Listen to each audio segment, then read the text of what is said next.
So kinetic theory के part 3 में यानी कि लास्ट आज हम बचे हुए चारों टॉपिक्स की डिस्कशन करने वाले हैं, जिसमें सबसे पहली चर्चा होगी डिग्री ऑफ फ्रीडम की। उसके बाद law of equipartition of energy यानी एनर्जी का डिस्ट्रीब्यूशन कैसा होता है।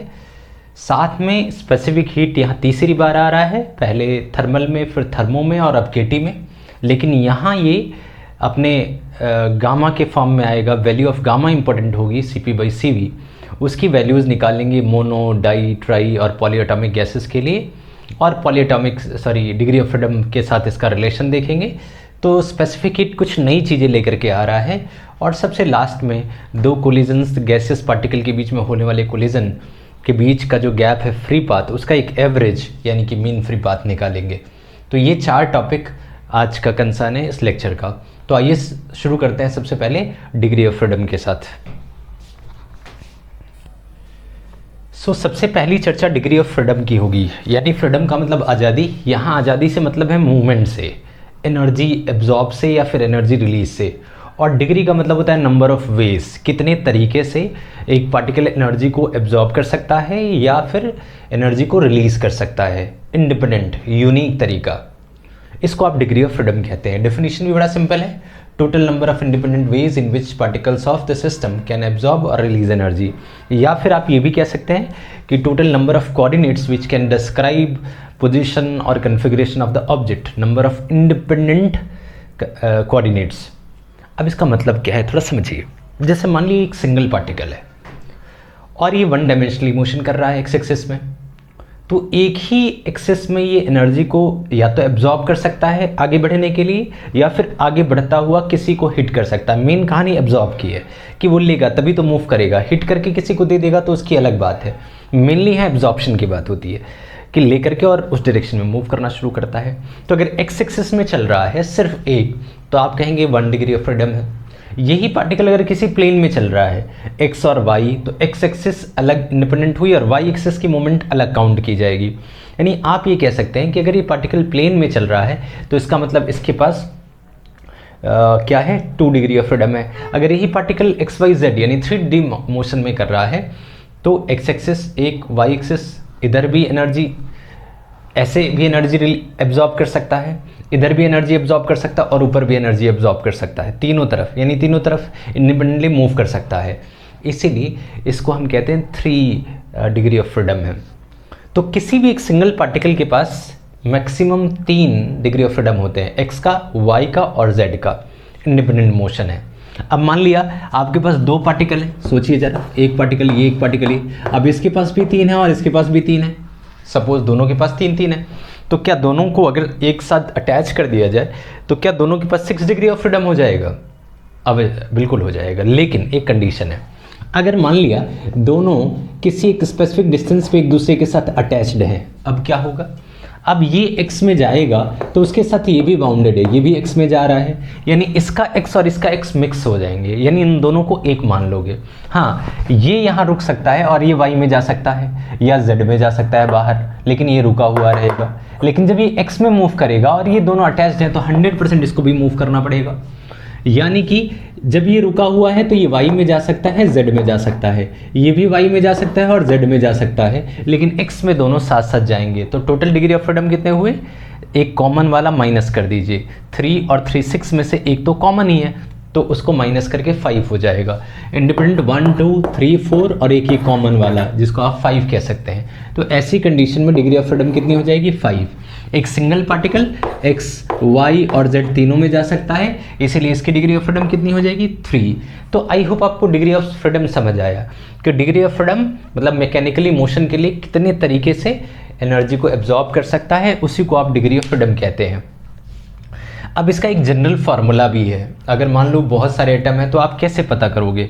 कई बार आप कंफ्यूज भी हो सकते हो, तो आपकी कंफ्यूजन को हटाने के लिए हमारे पास एक फार्मूला है। इसको जरा हटाता हूं मैं और आपको फार्मूला दिखाता हूं।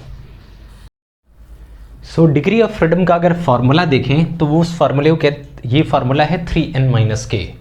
Degree of freedom F = 3n-k, जहां n क्या है कि जो सिस्टम है उसमें नंबर ऑफ पार्टिकल्स कितने हैं, और k number of independent relationship between the particle. अब ये इंडिपेंडेंट रिलेशनशिप का क्या मतलब है और ये फार्मूला जेन्युइनली कैसे अप्लाई होता है, जरा उसको समझिए। मान लिया हमारे पास मोनो एटॉमिक गैस है, कोई भी मोनो एटम है, तो पार्टिकल तो सिंगल है, यानी n की वैल्यू हो गई 1, और रिलेशनशिप किसी के साथ है ही नहीं, कोई दूसरा पार्टिकल नहीं है, तो k की वैल्यू कितनी हो जाएगी, तो आंसर इज 0। तो आप इस फार्मूले में रखेंगे 1 माइनस 0 यानी 3 माइनस दिस, तो डिग्री ऑफ फ्रीडम यहाँ कितनी हो जाएगी, F L B equal to 3, बिना किसी दिक्कत के, जो आप पहले भी समझ चुके हैं कॉन्सेप्चुअली। चलिए बहुत बढ़िया। अब आप एक और कहानी यहाँ समझ लीजिए। अब मान लिया डाई एटॉमिक है, डाई एटॉमिक की बात करें तो डाई एटॉमिक में बहुत ही सिंपल है, 2 पार्टिकल और इनके बीच में मान लिया एक रिलेशनशिप है, कुछ ऐसा। तो अगर कोई ऐसा पार्टिकल है जैसे N2H2 या फिर CO, ऐसा कोई पार्टिकल है जो डाई एटॉमिक है, उसके बीच में कुछ ऐसा रिलेशन है, तो यहाँ n की वैल्यू हो गई 2 और रिलेशनशिप कितनी है, इंडिपेंडेंट रिलेशनशिप 1 है। तो अगर आप यहाँ रखेंगे तो 3 × 2 6, सॉरी, फिर से एक बार देखते हैं। डाई एटॉमिक में n = 2 है और k = 1 है, तो आपने क्या देखा, अगर यहाँ आप n की वैल्यू 2 रखो तो 3 × 2 हो जाएगा 6 और रिलेशनशिप 1, 6 - 1 5। आपको याद है कॉमन सेंस बेस से भी हमने किया था तो 5 ही आया था। यहाँ डिग्री ऑफ फ्रीडम की वैल्यू कितनी हो जाएगी, 5। तो आई होप कि आपको ये दोनों क्लियर हुआ। आई होप आपको क्लियर हो गया कि मोनोएटॉमिक के लिए 3 और फार्मूला वाइज डाईएटॉमिक के लिए 5 आ गया। अब बात करेंगे ट्राईएटॉमिक की। ट्राईएटॉमिक में बेसिकली 2 केसेस होते हैं, एक लीनियर का, एक नॉन लीनियर का। मैं इसको हटाता हूँ, जरा ट्राईएटॉमिक दिखाऊँ आपको। आइए जरा ट्राईएटॉमिक की सिचुएशन को डील करते हैं।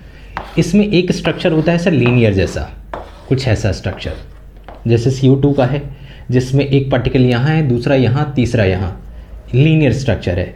ऐसे में अगर आप ध्यान से देखेंगे तो यहाँ नंबर ऑफ पार्टिकल तो 3 है, इंडिपेंडेंट रिलेशनशिप एक पहला वाला ये है और दूसरा वाला ये है, यानी कि रिलेशनशिप की बात करें, यानी k की बात करें तो ये है 2।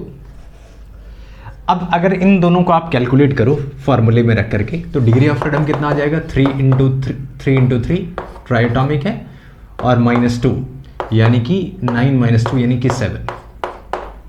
आई होप आपको समझ आया कि 3 पार्टिकल हैं तो n की वैल्यू 3 है, तो 3 × 3 हो गया 9 और माइनस रिलेशनशिप 2 है तो इसकी वैल्यू आ गई 7। अब इसी में कुछ स्ट्रक्चर ऐसी होती हैं जो नॉन लीनियर है, जैसे H2O, ठीक है, स्ट्रक्चर कुछ ऐसा है। अब ऐसे में आप देखेंगे पार्टिकल तो 3 है, 1 2 और 3, लेकिन रिलेशनशिप भी 3 है, 1 2 3, ये इससे जुड़ा हुआ है, ये इससे जुड़ा हुआ है। तो H के साथ O की जो कॉम्बिनेशन है, इसमें 3 रिलेशनशिप है और 3 नंबर ऑफ पार्टिकल हैं। इसका मतलब ये है कि n की वैल्यू लेना है 3 और k भी लेना है 3। अगर आप इसको रखेंगे तो 3 × 3 9, 9 - 3 यानी यहाँ डिग्री ऑफ फ्रीडम हो जाएगी 6।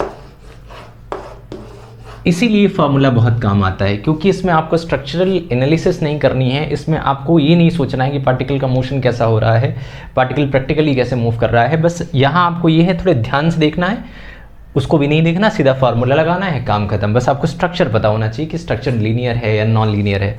तो इसीलिए 3n - k का फार्मूला बड़ा ही इंपॉर्टेंट है डिग्री ऑफ फ्रीडम निकालने में। तो आई होप आपको ये चीज़ें पता लगी बहुत क्लैरिटी के साथ।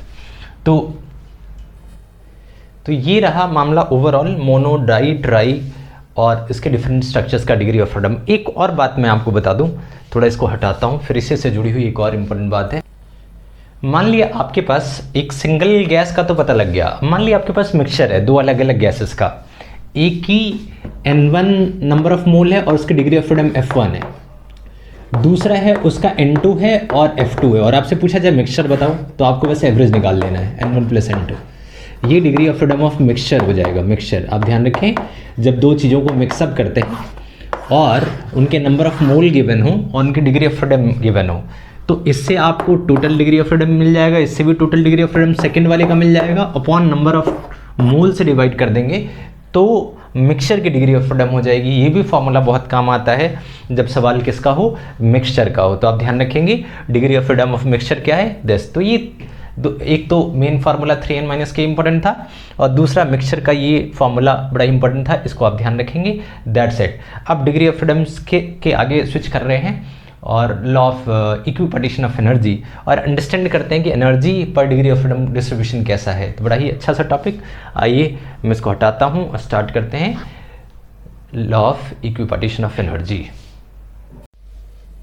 सो अगर हम law of equipartition of energy की देखें तो ये कहता है कि किसी भी सिस्टम के अंदर जब वो थर्मल इक्विलिब्रियम में होगा तो उसके पास जितनी भी एनर्जी होगी वो जितनी डिग्री ऑफ फ्रीडम है, डिग्री ऑफ फ्रीडम का मतलब जितने में वो इंडिपेंडेंटली मूव कर रहा है, उन सब में इक्वली डिस्ट्रीब्यूट होगा। ऐसा नहीं कह सकते जैसे कोई 3D में चल रहा है मोनोटॉमिक, उसकी 3 डिग्री ऑफ फ्रीडम है, वो x में भी जा रहा है, y में भी जा रहा है, z में भी जा रहा है, तो तीनों के क्रॉस सेम एनर्जी है, सेम वेलोसिटी है और सेम एनर्जी है ऑन एन एवरेज। ये लॉ ऑफ, ऐसा नहीं है कि डिस्क्रिमिनेशन है कि x की तरफ ज़्यादा है, y की तरफ ज़्यादा है, ऑन एंड एवरेज की बात हो रही है। वैसे किसी इंस्टेंस में ऐसा पॉसिबल भी है, लेकिन ऑन एंड एवरेज उनकी जो एनर्जी होती है वो डिस्ट्रीब्यूटेड है एवरी डिग्री ऑफ फ्रीडम में। ये इसकी बेसिक डेफिनेशन है जो आप देख सकते हैं कि among all its various degree of freedoms. तो ये हो गई डेफिनेशन।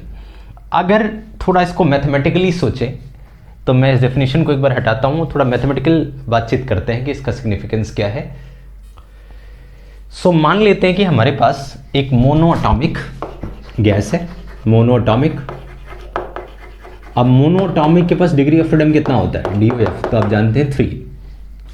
खैर उसकी बात छोड़िए, सबसे पहले समझिए कि उसकी एवरेज काइनेटिक एनर्जी हो गई 12 mv²।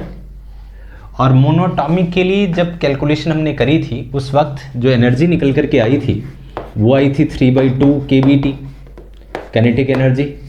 ये प्रेशर वाली थ्योरी से कंपेयर करके आपने निकाला था, प्रेशर का फॉर्मूला 1/3 ρV², और वॉल्यूम फिर m में कन्वर्ट किया, PV और nRT से इक्वेट करके ये वाली चीज़ आई थी, आपको याद है, आप पिछली वीडियो में देख सकते हैं अगर कोई कन्फ्यूजन हो तो। एनर्जी का फार्मूला 3/2 kBT आया। अब ये जो एवरेज आई है इसको हम लोग कहते हैं VRMS। अगर आप ये देखें कि ये जो VRMS है ये तो एवरेज है x, y और z तीनों का। क्या इसको लिख सकते हैं सम ऑफ 12m Vx का एवरेज प्लस 12m Vy का एवरेज और प्लस 12m Vz का एवरेज, क्योंकि इन तीनों का सम ही तो है VRMS। ये ठीक बराबर है 3/2 kBT के। अब सिमेट्री से ये तीनों आपस में एक दूसरे के बराबर है, ऑन एंड एवरेज तीनों को हम क्या लेते हैं Vx, Vy के Vz के ठीक बराबर लिया जाता है। इसका मतलब तीनों सेम ही है, इक्वल ही है। इसको आप कह सकते हो energy in 1 degree of freedom. क्या कह सकते हैं आप, energy in 1, x 1 degree of freedom, y दूसरा डिग्री ऑफ फ्रीडम और z तीसरा डिग्री ऑफ फ्रीडम। तो 1, 2, 3 और तीनों सेम है, तो एनर्जी यहाँ आप लिख सकते हैं 3 टाइम्स ऑफ एनर्जी पर डिग्री ऑफ फ्रीडम। समझिए क्या लिखा है मैंने, 1, 2, 3 यानी 3 टाइम्स ऑफ किसी एक एनर्जी को आप मान लें डिग्री ऑफ फ्रीडम। क्या ये ठीक बराबर है, सॉरी यहाँ मैंने लिख दिया है 3/2 लिखना था, तो क्या यहाँ लिख सकते हैं 3/2 kBT। तो 3 से 3 कैंसिल आउट हो गया, यानी एनर्जी पर डिग्री ऑफ फ्रीडम आ गई 12 kBT। यानी एक जनरलाइज्ड फार्मूला आ गया कि पर डिग्री ऑफ फ्रीडम 12 kBT ले लेना है। समझ गए आप, 3/2 है तो 3/2 डिस्ट्रीब्यूटेड है 3 डिफरेंट डिग्रीज में, तो 1 डिग्री का कितना हुआ 12 kBT। इसका मतलब हमने ये याद रख लेना है, अगर कभी पूछा जाए जैसे मोनोटॉमिक उसके पास टोटल एनर्जी कितनी है, पर डिग्री फ्रीडम नहीं टोटल, तो आप एक जनरलाइज्ड फार्मूला बना सकते हैं F/2 kBT। F/2 का मतलब अगर डिग्री ऑफ फ्रीडम 3 है तो 3/2 kBT, अगर डाई एटॉमिक है डिग्री ऑफ फ्रीडम 5 है तो 5/2 kBT। लेकिन यहाँ एक क्वेश्चन आता है 5 कैसे, जब टोटल एनर्जी ही इतनी है और उसको हमने डिस्ट्रीब्यूट 3 पार्ट में किया, 3 अलग अलग, तो 3/2 आया। तो अगर ऐसे 5 डिग्री ऑफ फ्रीडम होती तो इसी का डिस्ट्रीब्यूशन तो होता, ऐसा नहीं है। ये ज़्यादातर बच्चों को कन्फ्यूजन रहती है कि जब 3/2 को 3 पार्ट में डिवाइड किया तभी तो पर डिग्री ऑफ फ्रीडम 1/2 आया। तो अगर 3/2 को 5 पार्ट में आप डिवाइड करोगे तब तो 3/5 टाइम्स ऑफ 2 आना चाहिए, ऐसा नहीं है। आप ध्यान से समझिए, इसमें यहाँ एक टेक्निकल पॉइंट है, थोड़ा आप समझ लेंगे मजा आएगा। देखिए ये जो एनर्जी आई थी आप याद करिए या लास्ट वीडियो देखिए, उसको भी हमने मोनो एटॉमिक गैस के लिए प्रूफ किया था। और जो प्रेशर आया था प्रेशर 1/3 ρV², उसमें Vx plus Vy plus Vz को 3 टाइम्स किया था, क्योंकि माना था कि वो एक्स में चल रहा है, वी एक्स चल रहा है, वाई चल रहा है और जेड चल रहा है, क्योंकि सिंगल एटम की बात हुई थी। अगर कोई ऐसा पार्टिकल होता जो 3 ट्रांसलेशनल और 2 रोटेशनल भी कर सकता था, यानी डिग्री ऑफ फ्रीडम 5 होता, तो वहाँ हम v x v y v z i y i z या ओमेगा 1 ओमेगा जेड करते, या जो भी करते, रोटेशनल का भी ऐड करते, वाइब्रेशन होती तो उसको भी ऐड करते। तो ये जो 3 आया है ये प्रेशर 1/3 से आया है, और क्योंकि सॉरी तो कह रहा था मैं कि ये जो 3 आया, एक तो प्रेशर की वजह से आया, और साथ में हमारे को एक बात समझ आई कि क्योंकि शुरू से ही मोनोटॉपिक मान करके चल रहे थे, तो उस कैलकुलेशन से सिर्फ 3 ही चीज़ें मानी थी, उसमें वी एक्स है वी वाई वी जेड है। अगर 5 होती तो 5 मानते तो 1/5 आ जाता प्रेशर में। तो जब प्रेशर में 1/5 आता तो कंपेयर करके उस इक्वेशन से फिर यहाँ वो 5 ट्रांसफर होता, फिर 5/2 kBT आ जाता, तो वो वैसे भी प्रूव हो सकता था। लेकिन हमने एक जनरलाइज तरीका क्या बनाया कि क्यों ना मोनोटॉमिक के लिए प्रूफ कर लें, और उसमें क्योंकि 3 होता है तो एनर्जी भी 3/2 आएगी, तो एवरी पार्टीशन की 1/2 आ जाएगी। यहाँ अगर वो स्टार्टिंग से ही 5 लेकर के चलते डायटोमिक के लिए तो 5/2 kBT आ जाता, फिर उसको यहाँ 5 अलग अलग लिखते और फिर 5 इंटू दिस करके 5 कैंसिल आउट हो जाता, हाफ kBT आ गया, तो बात सेम ही आ जाएगी। हालांकि इस बात को बताया नहीं जाता, इसलिए काफ़ी सारे बच्चे कंफ्यूज हो जाते हैं, तो आपको कंफ्यूज नहीं होना है। आप शुरू से एंटायर डायटोमिक के लिए करोगे तब भी 1/2 ही आना है। तो उस तरीके से ना चल के हम दूसरे तरीके से चलते हैं कि पर degree of freedom half kBT आ गया, और फिर उससे एक फॉर्मूला आ गया F/2। अब अगर डिग्री ऑफ फ्रीडम 3 है तो 3/2, डिग्री ऑफ फ्रीडम 5 है तो जो टोटल एनर्जी है वो 5/2। ध्यान रखिएगा ये टोटल एनर्जी है, और पर डिग्री ऑफ फ्रीडम तो ऑलवेज हाफ kBT ही होता है, ये आपको ध्यान रखना है। तो किसी में अगर जितने 6 हैं तो 6/2 का मतलब 3 kBT, अगर किसी में 7 है तो 7/2 kBT, यानी डिग्री ऑफ आई होप आपको ये वाली टेक्निकल पॉइंट समझ आ गई। और law of equipartition of energy तो आपको पता ही है, total entire energy equally distribute होगा। तो this is whole about what, law of equipartition of energy. I hope clear हुआ। अब ये तो रही 2 टॉपिक्स जो आपको समझ आए। सबसे पहले डिग्री ऑफ फ्रीडम समझा, दूसरा law of equipartition of energy समझा। अब बात करेंगे तीसरे पॉइंट की तरफ जो हमारे लिए स्पेशल है, और वो है स्पेसिफिक हीट और गामा यानी CP/CV का रेशियो, उसकी खास चर्चा होनी है यहाँ सबके लिए, वाटर, सॉलिड और मोनोटॉमिक गैस, डायटोमिक, पॉलीएटॉमिक। आइए चर्चा करते हैं, इसको हटाता हूँ मैं। आइए स्पेसिफिक हीट की चर्चा करते हैं। अब स्पेसिफिक हीट में क्या करना है मैं आपको बताता हूँ। वैसे डिटेलिंग 2 बार आप पढ़ चुके हैं, तीसरी बार क्या है, स्पेसिफिक हीट की वैल्यूज निकाल ली होगी मोनो, डाई और ट्राई के लिए। तो मेन इस चैप्टर में यही है। अब सबसे पहले आप देखिए एनर्जी, जैसे मैं मोनोटॉमिक की बात करूँ, सबसे पहले मोनो एटॉमिक की बात करते हैं, मोनोटॉमिक गैसेस, ठीक है। तो अब इसमें क्या है, सिंगल एटम है, इसकी जो एनर्जी होती है आपको पता है 3/2 kBT। kBT किसके लिए, 1 पार्टिकल के लिए, किसके लिए, 1 पार्टिकल के लिए, फॉर 1 पार्टिकल। अगर मैं बात करूं 1 मोल के लिए तो आप कह देंगे 3/2 ऑफ RT। क्यों, KB को Na एवोगैड्रो नंबर से मल्टीप्लाई करना पड़ेगा तो आ जाएगा R, तो R/Na को KB लिखते हैं, आपको पता है, मल्टीप्लाई कर देंगे तो R आ जाएगा। ये किसके लिए हो गया, फॉर 1 मोल, कोई दिक्कत नहीं, पता है हमरे को। इसी एनर्जी को आप चाहो तो U लिख सकते हो, U टोटल एनर्जी, वो आपकी इच्छा है, कोई दिक्कत वाली बात नहीं है। RT अगर बहुत स्मॉल अमाउंट में इसको सिग्निफाई करना है, बहुत ही स्मॉल अमाउंट में, इसको DU लिखेंगे तो यहाँ भी DT लिखना पड़ेगा, यानी कि DU can be written as equals to 3/2 RDT। अगर DT को लेफ्ट में ले जाएं तो DU/DT की जो वैल्यू आती है वो आती है 3/2 ऑफ R। ये इंटरेस्टिंग फैक्ट है, DU/DT की वैल्यू मोनोटॉमिक के लिए कितना आ गया, 3/2। बहुत सुंदर। अगर डाई की बात होती तो 5/2 आ जाता, 5/2 यानी 5/2 ऑफ R। बड़ा सिंपल है। अब क्या मैं इसको CV लिख सकता हूँ, CV कांस्टेंट वॉल्यूम के वक्त स्पेसिफिक हीट, कैसे, याद दिलाता हूँ आपको अगर आप भूल गए हो तो, क्योंकि यहाँ पुरानी चीज़ें काम ना आए, ना याद हो, तो याद दिलाने का काम मेरा है, याद दिला देता हूँ। क्योंकि आपको पता है DQ का फॉर्मूला DU इंटू DW होता है। अब कांस्टेंट वॉल्यूम के वक्त, ये क्या है, first law of thermodynamic physics में। तो अब क्या है, केमिस्ट्री होता तो ये एड ऑन हो जाता, आपको पता ही ये माइनस में चला जाता। अब खैर मैं आपसे ये कहना चाह रहा हूँ कि यहाँ CV यानी कांस्टेंट वॉल्यूम में वर्क डन 0, यानी DQ किस चीज़ के बराबर, DU। तो DQ/DT जिसको आप CV कहते हो, मोलर स्पेसिफिक हीट, यहाँ 1 मोल है तो n की वैल्यू 1, तो dQ/n/dt इसी को तो CV कहते हैं। तो dQ ठीक बराबर है du क्योंकि 0 है, इसीलिए du/dt को dQ/dt मान करके उसको क्या लिखा जा सकता है, CV। आई होप आपको याद आया। और CV की वैल्यू कितनी हो जाएगी, 3/2 ऑफ R, यानी स्पेसिफिक हीट में सबसे पहली बातचीत आपको पता लगी, कांस्टेंट वॉल्यूम में क्या स्पेसिफिक हीट कितनी होती है जी, 3/2 ऑफ R किसी भी मोनो एटॉमिक गैस के लिए, किसी भी मोनो एटॉमिक गैस के लिए। अब जरा इनसे कहता हूँ कि यहाँ से गायब हो जाएं। चलिए बहुत अच्छा, गायब हो गए। अब अगर आपने CV निकाला है 3/2 ऑफ R, तो क्या यहाँ CP भी निकाल सकते हैं। सो CP की वैल्यू क्या हो जाएगी, सोचिए, मेयर्स फार्मूला आपको याद है, CP minus CV is equal to R। तो अगर CV को right side, CP minus CV is equal to R, ये CV राइट साइड जाएगा तो क्या आ जाएगा, CV प्लस R, क्योंकि CV निकाल रहे थे तो CP तो बुरा मान जाता, तो CP को भी निकालना ही पड़ेगा। तो अगर आप CP निकालोगे तो CV में एक R ऐड करना पड़ेगा। अब 3/2 ऑफ R प्लस R करेंगे तो ऑब्वियसली 2 × R प्लस 3R कितना हो जाएगा, 5R, यानी 5R/2। तो CP की वैल्यू कितनी हुई, 5R/2। बहुत सुंदर, ये आ गया CV और ये आ गई CP। आई होप आपको दोनों चीज़ें क्लियर है। तो CP यहाँ लिख देते हैं, CV भी यहाँ लिख देते हैं, 3/2 ऑफ R, दोनों बातें क्लियर हो गई।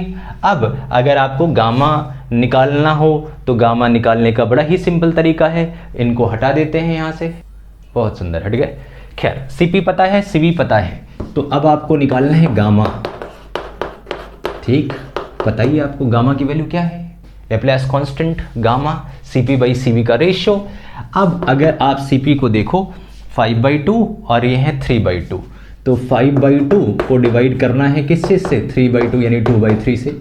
डिवाइड वाली चीज़ को मल्टीप्लाई में ले आएंगे तो रिवर्स हो जाएगा, और R से R गया क्योंकि डिवीज़न है, तो 2 से 2 गया, यानी गामा की वैल्यू किसके लिए, मोनो एटॉमिक गैस के लिए गामा की वैल्यू कितनी, तो आंसर इज जस्ट 5/3। कितना, 5/3। This is the value, this is the thing जिसको आपको निकालना है।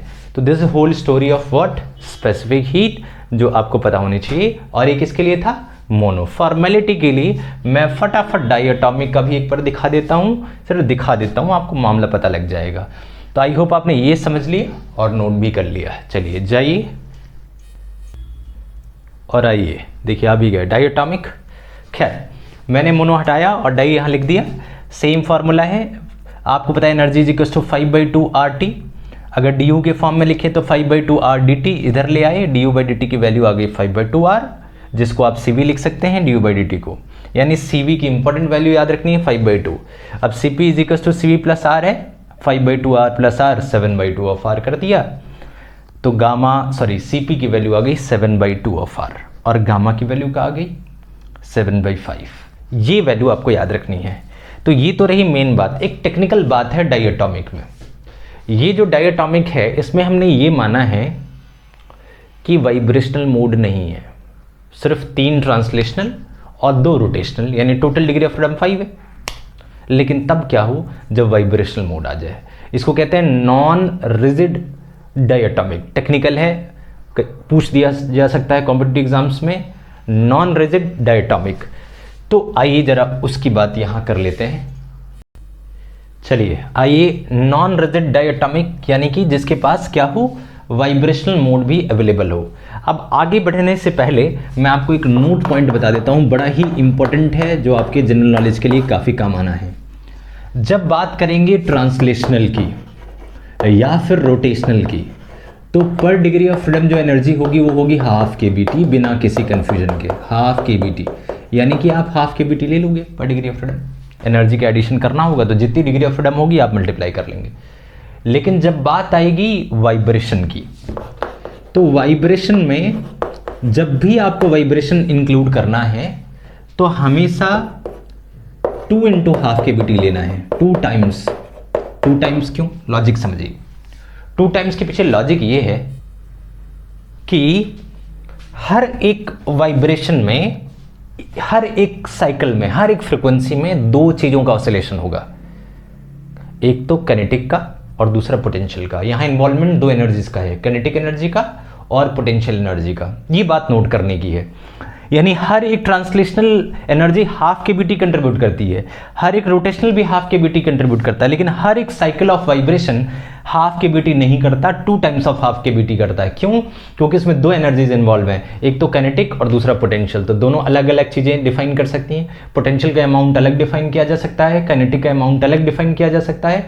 तो पर साइकिल जब बात वाइब्रेशन की होगी तो आप हाफ ना लेकर के 2 × हाफ यानी कि केबीटी लेंगे। कभी भी वाइब्रेशन का इंक्लूजन होगा कहीं भी तो हाफ नहीं होगा, क्योंकि एक वाइब्रेशन में काइनेटिक और पोटेंशियल 2 अलग अलग मोड्स आ रही हैं, उसकी वजह से 2 टाइम्स ऑफ हाफ केबीटी होगा।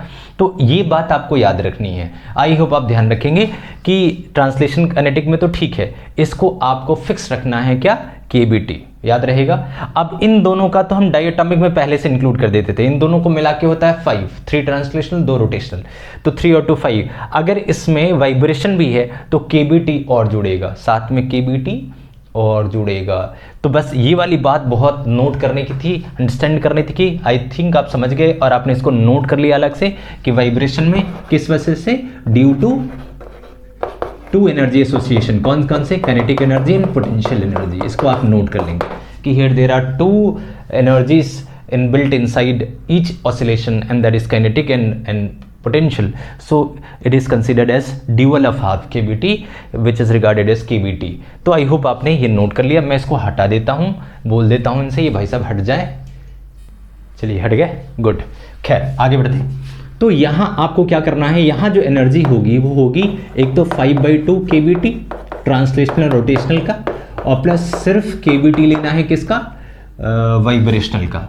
अगर दोनों आप इंक्लूड करोगे तो आपको बताइए 5/2 kbt प्लस kbt यानी 2 इधर आएगा और ओवरऑल 5 + 2 7, तो अल्टीमेटली 7/2 टाइम्स ऑफ kbt, जिसको आप 7/2 RT लिख सकते हैं। यानी कि इसको dt के फॉर्म में लेकर के du/dt को लिखा जा सकता है क्या, 7/2 ऑफ R, जिसको आप CB भी लिख सकते हैं। बहुत सुंदर।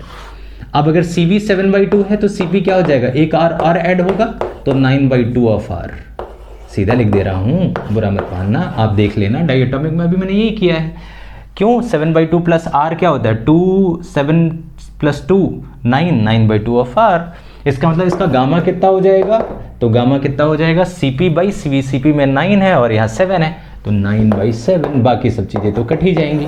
तो गामा की वैल्यू 9/7 आ गई। तो कंफ्यूज नहीं होना है। पता चला क्वेश्चन उन्होंने नॉन रिजिड डायटोमिक गैस की बात कर ली और आपने रिजिड वाले में लगा लिया, तो दोनों की वैल्यू में डिफरेंस है। आपको इस डिफरेंस के बारे में पता होना चाहिए, आइडिया होना चाहिए। तो आई होप आपको रोटेशनल का क्लियर हुआ फंडा, और डायटोमिक में दोनों रिजिड और नॉन रिजिड दोनों क्लियर हुआ। लास्ट, मान लिया पॉलीएटॉमिक है, जनरल फार्मूला आपको बनाना है।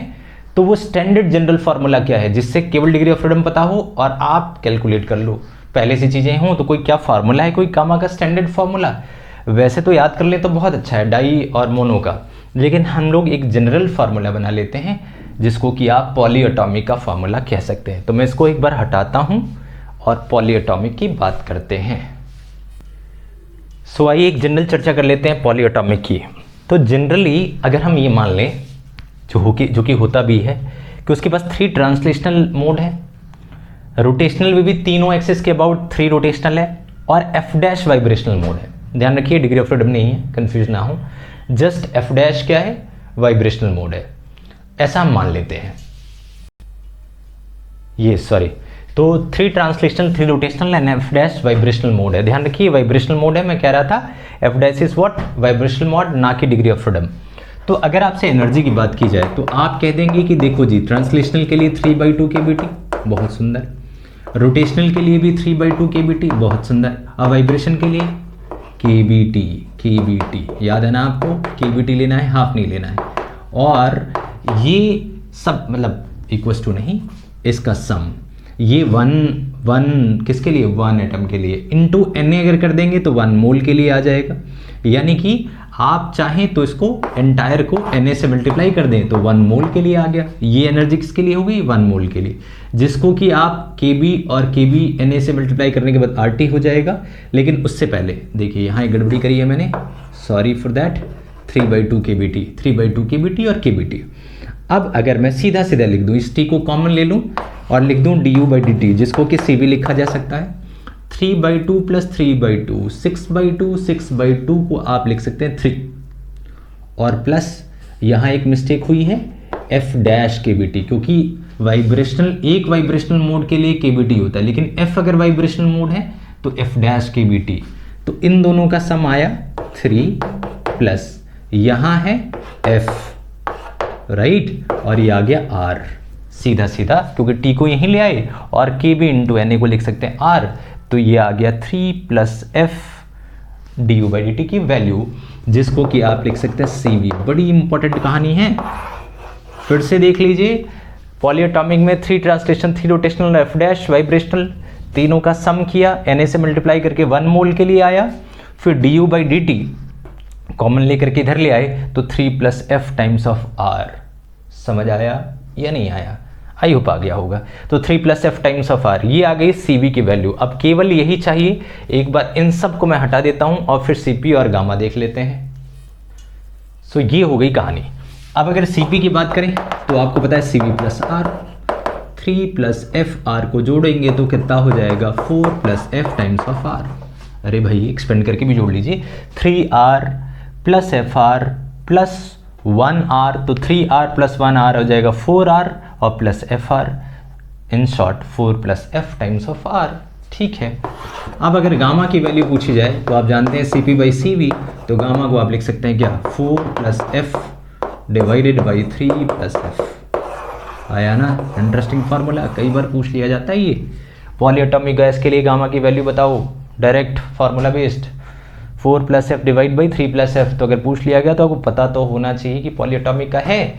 तो ये रहा पॉलीएटॉमिक की स्पेसिफिक हीट, जिसकी चर्चा हम लोगों ने करी है। आई होप आपको सारी चीज़ें क्लियर हो गई।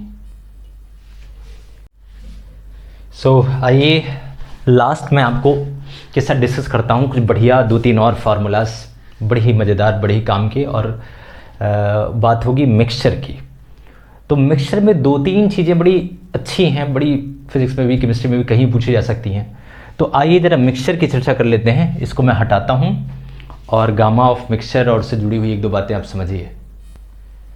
सो आइए एनालिसिस ऑफ मिक्सचर करते हैं। अच्छा, एक बात तो आपने पहले से पढ़ी हुई है डिग्री ऑफ फ्रीडम की, यानी कि पहला फार्मूला आपको क्लियर है। ये मैंने स्टार्टिंग में ही बताया था आपको डिग्री ऑफ फ्रीडम के बारे में, कि मान लिया 2 मिक्सचर्स हैं N1 और N2 मोल्स के, और उनकी degree of freedom F1 F2 हैं। तो टोटल डिग्री ऑफ फ्रीडम निकालेंगे दोनों का इंडिविजुअल सम करके, और upon number of total mole से कर देंगे तो एक एवरेज आ जाएगा, जिसको कि आप F मिक्सचर कहेंगे।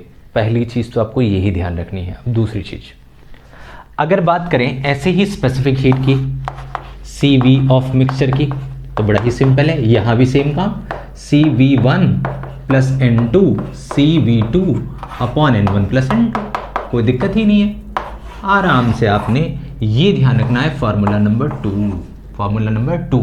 एक और बात आपको याद है, U का फार्मूला होता है 3/2 ऑफ RT, याद है ना आपको, जिसको आप इधर ले आते हैं dt du, इसको आप लिख लेते हैं क्या CV। तो ये तो मोनोएटॉमिक के लिए था 3/2R। अगर डिग्री ऑफ फ्रीडम क्लियर नहीं है तो आप F/2 ऑफ R लिख सकते हैं, इसी को CV लिखते हैं।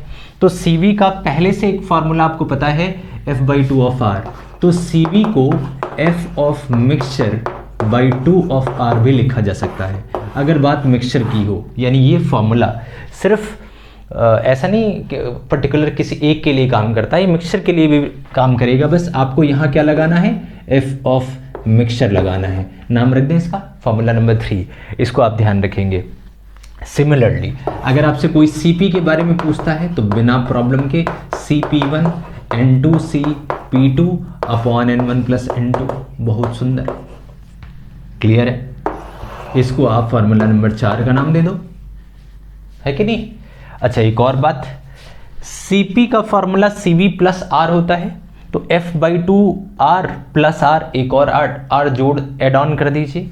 तो अगर आप इसको एड ऑन करेंगे तो CP का एक और फार्मूला हो जाएगा, क्योंकि CP का फार्मूला CV प्लस R होता है।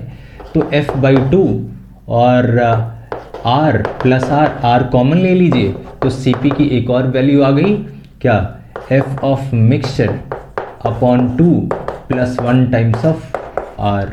आई होप ये फॉर्मूला भी क्लियर है, विजिबल है या नहीं है, विजिबल है, चलिए बहुत अच्छी बात। यहाँ से आप देख सकते हैं, इसको आप रख दीजिए, क्या रखेंगे, फॉर्मूला नंबर 5, इसको आप फॉर्मूला नंबर 5 रख दीजिए, या आगे लिख देता हूँ 5, आपको क्लियर हो जिससे कि। तो ये हो गई फॉर्मूला नंबर 5। 1 बाय 1 देखिए सिस्टम के साथ, ये आपको पहले से पता था N1 F1 upon N2 F2, ये वाला फार्मूला मिक्सचर का है N1 CV1 N2 CV2 upon total number of mole. Cp में भी सेम काम करेगा, तो ये तो 3 जनरलाइज्ड फार्मूला है, और ये Cv का स्पेशल वाला फार्मूला F/2R, बस मिक्सचर है तो मिक्सचर का लगाना है, और Cp में एक और ऐड कर लेना है F of mixture plus 1/2 of R। तो ये सारी चीज़ें क्लियर हो गई, पांचों आपने नोट कर लिया, नोट करते रहिएगा, एक एक फार्मूला आपको नोट करना है जिससे कि कल को दिक्कत ना हो, सारी चीज़ें आपको लिंक हो जाए। अब गामा की वैल्यू अगर आपसे पूछी जाए तो Cp/Cv, Cp/Cv, सिंपल गामा आ जाएगा। एक काम करता हूँ, आपने इसको नोट कर लिया, मैं मान लेता हूँ, इसको हटा देता हूँ और गामा वाली चीज़ आपको दिखाता हूँ। सो ये है कहानी। Cp आपको पता था, Cv F/2, Cp/Cv डिवाइड किया, F/2 से F/2 कटेगा तो 1 लिखा जा सकता है, 1 अपॉन F/2। अब डिवाइड के डिवाइड में है, 2 ऊपर आ जाएगा तो 1 + 2/F ऑफ मिक्सचर, यानी एक इंपॉर्टेंट फॉर्मूला, इसका नाम फॉर्मूला नंबर 6 रख देते हैं। कौन सा, gamma is equal to 1 + 2/F of mixture. ये सारे फॉर्मूलाज बड़े इंपॉर्टेंट हैं, ऐसा मत सोचिए कि इंपॉर्टेंट नहीं है, कहीं से कुछ भी आ सकता है। और यहाँ इन चैप्टर्स में तो डेरिवेटिव रिजल्ट्स ही ज़्यादा पूछे जाते हैं रेदर देन प्रैक्टिकल न्यूमेरिकल्स की, जहाँ वैल्यू रख करके वैल्यू लाओ, उसके अलावा बजाय ये ज़्यादा पूछा जाता है। तो ये 6 फार्मूला हो गया। एक और लास्ट आपको फार्मूला याद दिला देता हूँ कि तब क्या होगा जब किसी मिक्सचर में सिर्फ आपको गामा 1 और गामा 2 दिया हुआ हो और गामा निकालना हो। अभी तो कोई भी ऐसा फार्मूला हमने नहीं लिखा जिसमें डायरेक्ट गामा 1 गामा 2 की हेल्प से गामा ऑफ मिक्सचर निकाल लें, इनडायरेक्ट घूम करके निकालना पड़ेगा। तो उसका भी एक फार्मूला होता है, बस आपको नंबर ऑफ मोल्स गिवन होने चाहिए, यानी gamma of mixture -1 is equal to N1 upon gamma -1, gamma 1 -1 और प्लस N2 अपॉन गामा 2 -1। ये एक फॉर्मूला है जिसको आप फॉर्मूला नंबर 7 कह सकते हैं। कौन सा कह सकते हैं, फॉर्मूला नंबर 7 आप कह सकते हैं। अब आपके दिमाग में ये आ रहा होगा कि ये फॉर्मूला कहाँ से आ गया, और बड़े ही काम का है, इससे डायरेक्ट क्वेश्चन कई बार पूछे जाते हैं। तो अगर आपके दिमाग में आ रहा हो तो मैं इसका एक छोटा सा प्रूफ भी करा देता हूँ। अभी आप देखिए, अभी आपने Cv का फार्मूला पढ़ा क्या, N1Cv1 plus N2Cv2 upon what, N1 plus N2। तो बस आप एक काम करिए, इसको इधर ले जाइए, और ये किसका है, मिक्सचर का। तो इस N1 प्लस N2 को इधर ले आइए, इधर शॉर्ट में समझा रहा हूँ आपको, N1 प्लस N2। और Cv, आपको Cv का एक फार्मूला याद है, फार्मूला हुआ करता था R अपॉन गामा -1, TD में थर्मोडायनेमिक्स में मैंने बताया था। ये फार्मूला बहुत इंपॉर्टेंट है, वहाँ जाके आप क्रैक कर सकते हैं।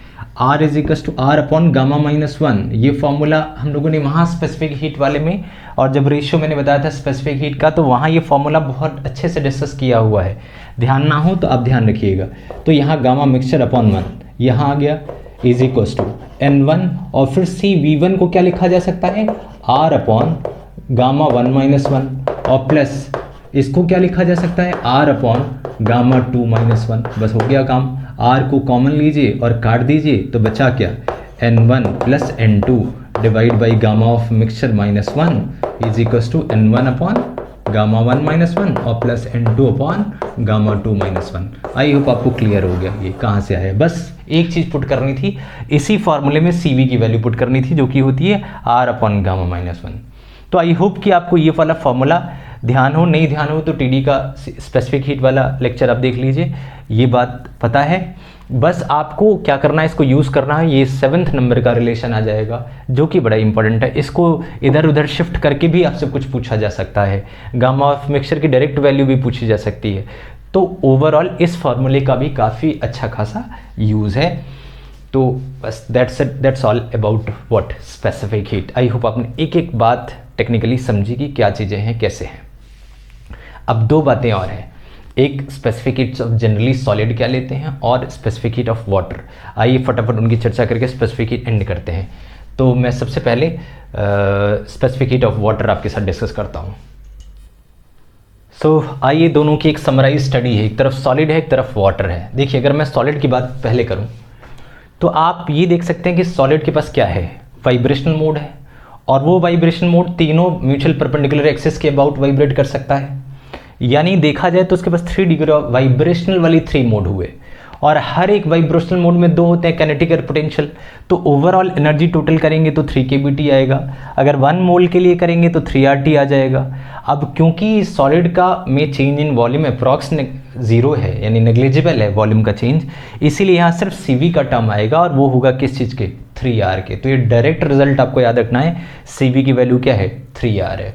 ऐसे ही हम वाटर को भी as a solid item treat करते हैं, बस प्रॉब्लम ये है कि इसके पास 3 पार्टिकल हैं, तो 3 × 3 RT करेंगे तो 9 RT आ जाएगा। यानी अगर वाटर की बात, यहाँ भी हम वॉल्यूम का चेंज स्मॉल के लिए अप्रॉक्स नेग्लेक्ट करके चलते हैं, तो CV की जो वैल्यू, जहाँ वॉल्यूम नेग्लिजिबल है वहाँ के केस में CV की वैल्यू क्या ली जाती है, 9R, यानी सॉलिड का 3R और वाटर का, इसीलिए मैंने एक साथ लिखा ताकि कंपैरेटिव वैल्यू याद रहे। सॉलिड से 3 टाइम्स ज़्यादा है CV किसकी, वाटर की, यानी 9R। इसीलिए तो सॉलिड जल्दी गर्म हो जाता है और जल्दी ठंडा भी हो जाता है, लेकिन वाटर को थोड़ा टाइम लगता है गर्म और ठंडा होने में, जो कि कॉज था लैंड ब्रिज और सी ब्रिज में, कि लैंड एरिया जल्दी गर्म हो जाती है और जल्दी ठंडी भी हो जाती है। खैर CV वाटर की, सॉलिड की 3R और वाटर की 9R, ये डायरेक्ट रिजल्ट आप याद रखेंगे। सॉलिड में एक और बात यहाँ प्रूव हुई थी ड्यूलॉन्ग्स एंड पेटिट लॉ है, जिसमें उन्होंने प्रूव किया था कि ऑलमोस्ट एवरी सॉलिड की इतनी ही होती है, यानी सॉलिड के एटम के इंडिविजुअल मास के ऊपर डिपेंड नहीं करता स्पेसिफिक हीट, वो डिपेंड करता है नंबर ऑफ एटम्स के ऊपर, वो भी प्रूव हुआ था इसी से।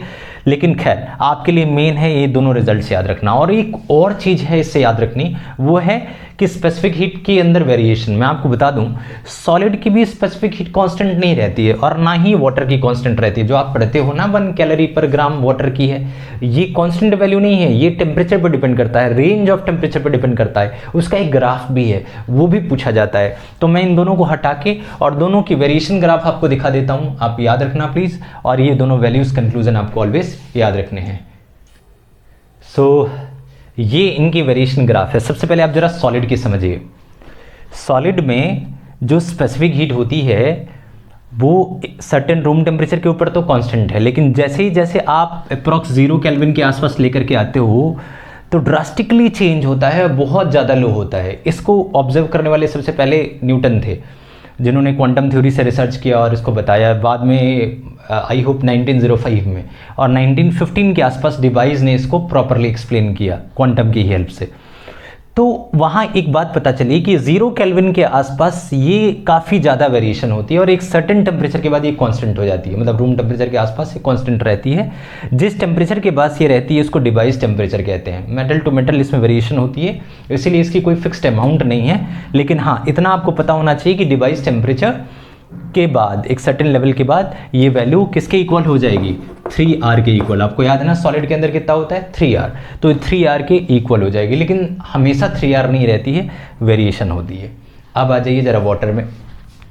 वाटर में हमने क्या पढ़ा है कि स्पेसिफिक हीट ऑफ वाटर होता है 1 कैलोरी पर ग्राम, लेकिन मैं आपको बता दूं ऐसा नहीं होता। ये 1.008 से डिक्रीज होना शुरू होता है, कुछ 0.98 तक आकर के फिर वापस इंक्रीज होना शुरू होता है। ये ग्राफ थोड़ा और नीचे जाता है, ये मैंने बनाया है थोड़ा ऊपर से, ध्यान रखिए 0.998 तक आ जाता है, यहाँ तक तकरीबन ये ग्राफ कुछ यहाँ तक आके फिर ऐसे ऊपर जाता है 98 तक।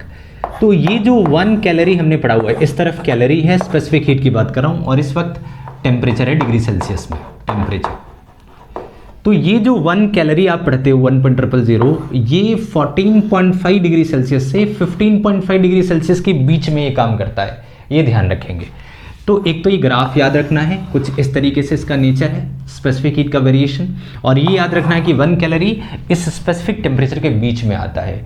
तो इस सॉलिड के लिए ग्राफ, वाटर के लिए ग्राफ, और दोनों का वेरिएशन आई होप आपको समझ आया। और ये भी समझ आया कि 1 calorie is specifically reserved for 14.5 to 15, लेकिन STP NTP में 20-25 डिग्री सेल्सियस में हम लगभग यही मान लेते हैं, लेकिन करेक्ट वैल्यू ये नहीं है। तो आई होप कि आपको स्पेसिफिक हीट की प्रॉपर क्लैरिटी आ गई। वाटर हो, सॉलिड हो, मोनो हो, डाई हो, ट्राई हो, सारे एडिशनल फार्मूलाज हों, ये सब कुछ आपको समझ आया। अब वक्त है आखिरी टॉपिक को करने का, जिसे हम कहते हैं मीन फ्री पाथ, कोलिजन के बीच में जो पाथ है। तो आइए इसको हटाते हैं और लास्ट टॉपिक की तरफ आगे बढ़ रहे हैं। सो आइए चर्चा हम करते हैं मीन फ्री पाथ की। अब ध्यान रखिए, पहले तो फ्री पाथ समझिए। आपको पता ही है कि गैस के पार्टिकल्स रैंडम मोशन करते हैं, तो कोई एक पार्टिकल है वो दूसरे पार्टिकल से टकराएगा। तो ये मान लिया यहाँ से टकराया, एक पार्टिकल से यहाँ टकरा चुका था, टकराने के बाद फिर इधर इसने डायरेक्शन टर्न करी और फिर ये जाके किसी दूसरे पार्टिकल से टकरा गया। तो यहाँ से यहाँ तक तो ये नहीं टकराया, यहाँ से यहाँ तक ये फ्री था। इसी को आप कहते हो फ्री पाथ। क्या कहते हो? Free path. इसके बाद फिर मान लिया कि ये इधर से टकराने के बाद इधर आया और दूसरे पार्टिकल से यहाँ टकरा गया, फिर यहाँ से टकराने के बाद ऐसा आया, तीसरे पार्टिकल से यहाँ टकरा गया।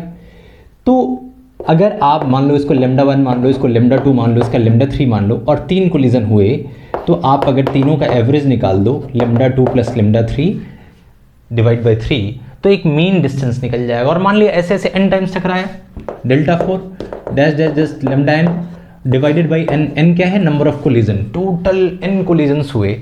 तो इससे जो डिस्टेंस आएगी, इसी को आप क्या कहेंगे? Mean free path. समझ आया आपको या नहीं आया? तो ये है बेसिक कहानी कि मतलब जब पार्टिकल, गैस के पार्टिकल्स चलते हैं तो वो जब रैंडमली टकराते हैं तो टकराने में जो एवरेज डिस्टेंस है उनका, उसी एवरेज डिस्टेंस का नाम हमने क्या रखा है? Mean free path. अब इसमें दो बातें इंपॉर्टेंट है, एक तो इसका एक्सप्रेशन यानी कि फॉर्मूला, और दूसरा ये किन किन फैक्टर्स पर डिपेंड करता है, उनसे क्वेश्चंस आते हैं। तो अब यहाँ सबसे पहले तो मैं एक्सप्रेशन आपको बताऊं कि उसका एक्सप्रेशन कैसे डिराइव करना है। एक्सप्रेशन को डिराइव करने के लिए कुछ यहाँ ज़रूरी चीज़ें हमें करनी है, आइए उस पर ध्यान देते हैं। सो एक्सप्रेशन को डिराइव करने के लिए हमें यहाँ कुछ सोचना होता है। जैसे मान लिया ये एक क्या है, एक इसको थोड़ा बड़ा ले लेता हूँ रेफरेंस के लिए। ये एक एटम है मान लिया, और इसकी डायमीटर हम मान लेते हैं, इसकी डायमीटर हम मान लेते हैं कि डायमीटर कितनी है, इस एंटायर की डायमीटर d है, ऐसा मान लिया आपने। अब हमें क्या करना है, एक यहाँ गैस कॉलम, एक चैम्बर एज्यूम करना है। क्या एज्यूम करना है? एक चैम्बर। आप जैसे लिक्विड में कॉलम एज्यूम करते थे, ऐसे ही गैस चैम्बर एज्यूम कर लीजिए जो इसी से बना हुआ है, या फिर इमेजिनरी कोई एक चैम्बर है जिसके अंदर ये सारे गैस पार्टिकल्स हैं, ऐसा आप मान लीजिए। और इस गैस चैम्बर की जो रेडियस लेनी है वो भी d के बराबर ही लेनी है। ऐसा क्यों लेना है, इसके पीछे भी आपको लॉजिक पता लग जाएगी, क्योंकि हर एक फार्मूला में कोई सेटिंग तो करनी ही पड़ती है। फिलहाल इस एक्सप्रेशन में दो एजम्पशन करनी होती है, वो दोनों एजम्पशंस बड़े इंपॉर्टेंट है। पहला कि सारे जो पार्टिकल हैं वो स्फेरिकल हैं और सबकी डायमीटर d है, आइडेंटिकल है। ये एजम्पशन आप आसानी से कर लेंगे, कोई दिक्कत नहीं होगी। दूसरी कि फिलहाल ये मान लेते हैं कि जो बाकी पार्टिकल हैं यहाँ, और भी पार्टिकल हैं, वो सब रेस्ट में हैं, सिर्फ ये एक चल रहा है।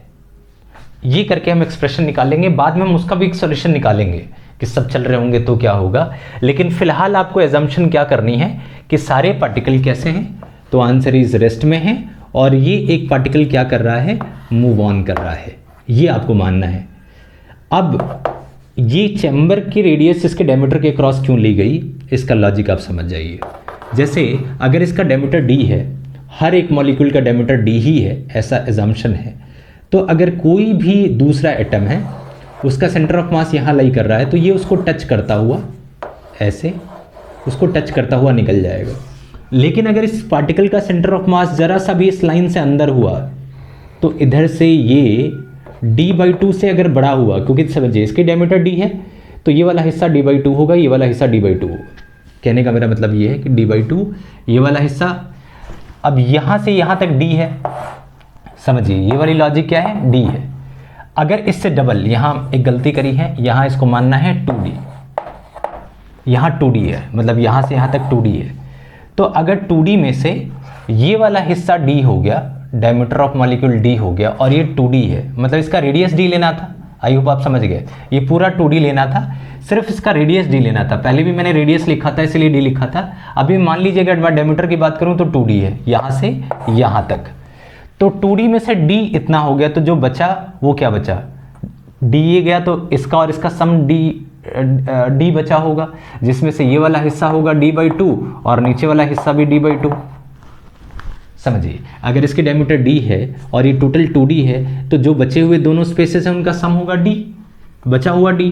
अब इधर वाला हिस्सा d/2, इधर वाला हिस्सा भी d/2। अब हर एक स्फीयर की जो रेडियस है वो d/2, यानी अगर वो बिल्कुल सेंटर ऑफ मास यहाँ हो तो ये इसको टच करता हुआ जाएगा d/2 से। लेकिन अगर इसका सेंटर ऑफ मास जरा सा भी अंदर हो, आपको पता ही है अगर इसका सेंटर ऑफ मास अंदर होगा तो ये पार्टिकल अंदर माना जाएगा, यानी अगर जरा सा भी इस कॉलम से अंदर है तो अगर ये सीधा सीधा मूव कर रहा है तो इससे 100% टक्कर हो जाएगी। बस इसीलिए हमने इसको डी माना था कि अगर हमें टोटल नंबर ऑफ टक्कर देखना हो। समझिए मैंने क्या कहा था, मीन निकालने का तरीका क्या है, सब सारी डिस्टेंसेस का सम अपॉन नंबर ऑफ कोलिजन।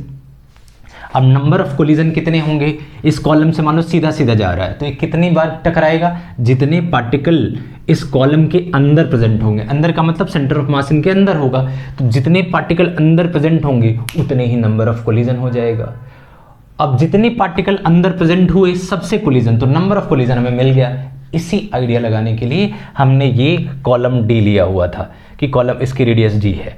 तो आई होप आपको कॉन्सेप्ट समझ आ गया कि अब अगर आपको नंबर ऑफ कोलिजन निकालने हैं तो बस आपको एक चीज़ करनी है कि इस कॉलम के अंदर जिसका area of cross section A है, जिसकी रेडियस डी है और यहाँ से यहाँ तक की लेंथ एल है, जितने पार्टिकल का सेंटर ऑफ मास इसके अंदर लाई करेगा, यानी जो अंदर लाई, वो सबसे ये टकराने वाला है अगर ये सीधा सीधा जा रहा है तो, क्योंकि जरा सा भी अंदर आएगा तो ये स्पेस से थोड़ा नीचे है ये पूरा डी, ये स्पेस कम पड़ जाएगी, बस जाके हिट करेगा, बस ये है। तो यहाँ जो मानने का फायदा हुआ वो क्या हुआ, टोटल नंबर ऑफ कोलिजन का। टोटल नंबर ऑफ कोलिजन कैसे निकलेगा, तो total number of collision is equal to number of particles present, number of particles present. बस ये इंटरेस्टिंग फैक्ट आपको ध्यान रखना है, इसीलिए ये कार्यक्रम किया गया।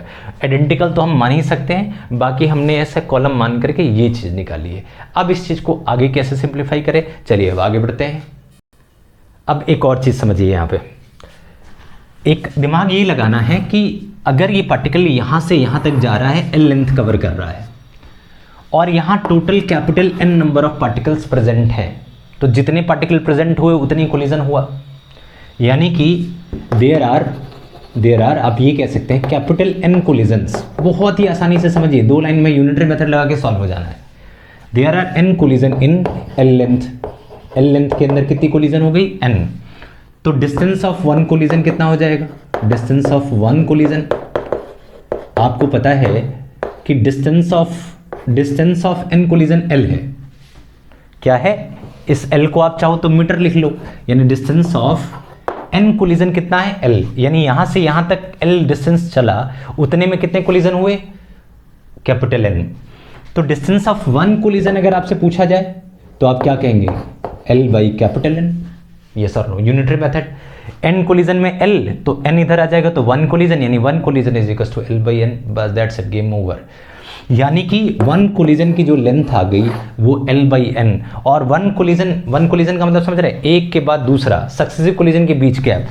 क्या इसी को, क्योंकि हम लोग यहाँ जनरलाइज कर रहे हैं, तो क्या इसी को मीन फ्री पाथ कहा जा सकता है, यानी लेमडा मीन, यानी लेमडा मीन की जो वैल्यू आ गई वो क्या आ गई, एल बाई कैपिटल एन। समझ आया नहीं आया, बहुत बेसिक है। इसको हमने दूसरे अप्रोच से किया है कि अगर यहाँ से यहाँ तक कैपिटल एन कोलिजन हो रहा है तो एल लेंथ ट्रेवल किया, कितने, कैपिटल एन कोलिजन हुए एल लेंथ में, तो वन कोलिजन की डिस्टेंस जो होगी उसी को मीन फ्री पाथ कहा जा सकता है, वो हो जाएगा कैपिटल एल बाई एन। अब ये अलग बात है कि इसको हम थोड़ा और भी सिंप्लीफाई कर सकते हैं। कैसे सिंप्लीफाई करेंगे, एक तो ये प्राइमरी रिजल्ट आपको ये ध्यान रखना, इसी को और कैसे कैसे सिंप्लीफाई किया जा सकता है वो मैं बताता हूँ। उससे पहले जरा मैं इसको हटा दूँ और केवल इसी को रिकॉल करेंगे हम लोग। ओके, सो प्रैक्टिकल रिजल्ट ये है, इसको थोड़ा और सिंप्लीफाई कैसे कर सकते हैं। यूजुअली जो डाटा आपसे पूछा जाता है वो कैपिटल एन के फॉर्म में नहीं पूछा जाता, total number of particles present नहीं, नंबर डेंसिटी के फॉर्म में। अब नंबर डेंसिटी आपको पता ही है क्या होता है, एक टर्म होता है स्मॉल एन, नंबर डेंसिटी। अब नंबर डेंसिटी का मतलब total number of particle per unit volume, capital N by V. तो टोटल नंबर ऑफ पार्टिकल निकालना हो तो एन टाइम्स ऑफ वी कर लेंगे, तो यहाँ स्मॉल एन की जगह, सॉरी कैपिटल एन की जगह small N times of V कर सकते हैं। आप चाहें तो इसको ऐसे भी लिख सकते हैं क्या, एन, और इनटू वॉल्यूम को लिख सकते हैं एरिया इनटू लेंथ, लेंथ से लेंथ सब्ट्रैक्ट हो जाएगा, यानी लेमडा मीन की जो वैल्यू आ जाएगी वो आ जाएगी 1 upon number density of particle, और एरिया को क्या लिख सकते हैं पाई डी स्क्वायर। डी क्यों लिख रहे हैं, ऐसा क्यों, जिससे कि इसकी लिंक मिल जाए। लिंक क्या है, ये डी क्या है, डी डायमीटर ऑफ मॉलिक्यूल है। D is what, diameter of molecule. ये इंपॉर्टेंट फॉर्मूला है, इंपॉर्टेंट फॉर्मूला। अच्छा, इसमें एक और चीज़ है, यहाँ हमने कंसिडर किया था कि सारे पार्टिकल एक को छोड़ करके बाकी सारे पार्टिकल रेस्ट पे हैं।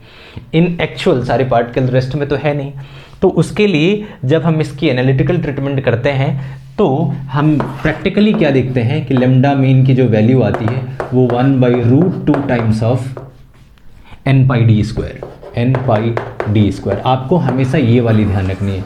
और रूट टाइम्स के क्यों लगाया, for consideration of motion of every particle. तो जो एक्चुअल रिजल्ट है वो आपको हमेशा ये ध्यान रखना है, ये इंपॉर्टेंट फॉर्मूला है। अगर कहीं क्वेश्चन करने को आता है तो आप 1/√2 भी लेकर के चलेंगे।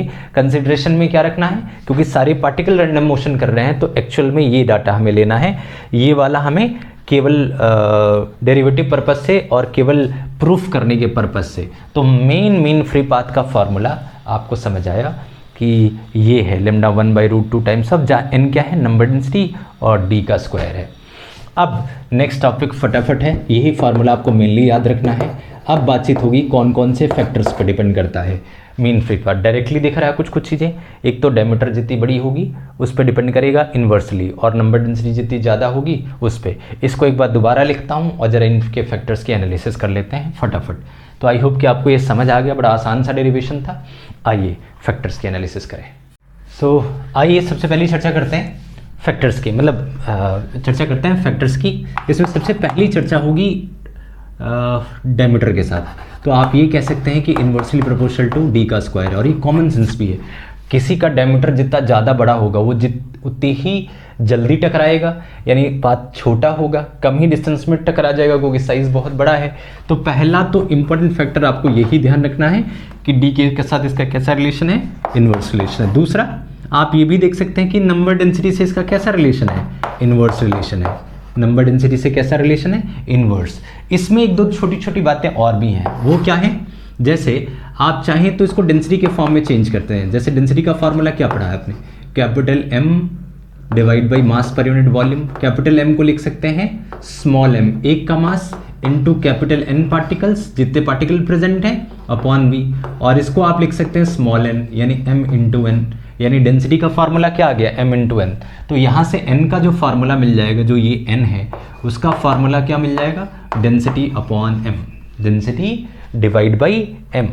तो अगर इसको यहाँ रख दे डेंसिटी डिवाइड बाई m, तो लेमडा मीन के रिलेशन में क्या आ जाएगा, लेमडा मीन के रिलेशन में ये फार्मूला आ जाएगा 1/√2, और ये आ गई डेंसिटी, और डिवाइड बाई m को ऊपर ले जा सकते हैं, यानी m ऊपर आ जाएगा, और साथ में पाई डी स्क्वायर तो आएगा ही आएगा। इसका मतलब आपको इसी सेकंड से दो रिलेशन और मिल गए। क्या, लेमडा m डायरेक्टली प्रोपोर्शनल है मास के, मास का मतलब क्या, इंडिविजुअल वाला, यानी तीसरी बातचीत आप इसे कह सकते हैं कि लेमडा m मास के साथ कैसा है, डायरेक्टली रिलेशन में। यानी एक छोटे का जितना ज़्यादा मास होगा वो उतनी ही ज़्यादा दूर तक ट्रैवल करेगा, कोलाइड होकर डेविएट होने की पॉसिबिलिटी कम होगी, यानी मास ज़्यादा तो मीन फ्री पाथ भी ज़्यादा। यानी लेमडा किस चीज़ के है, मास के ज़्यादा, मास के डायरेक्टली प्रोपोर्शनल है।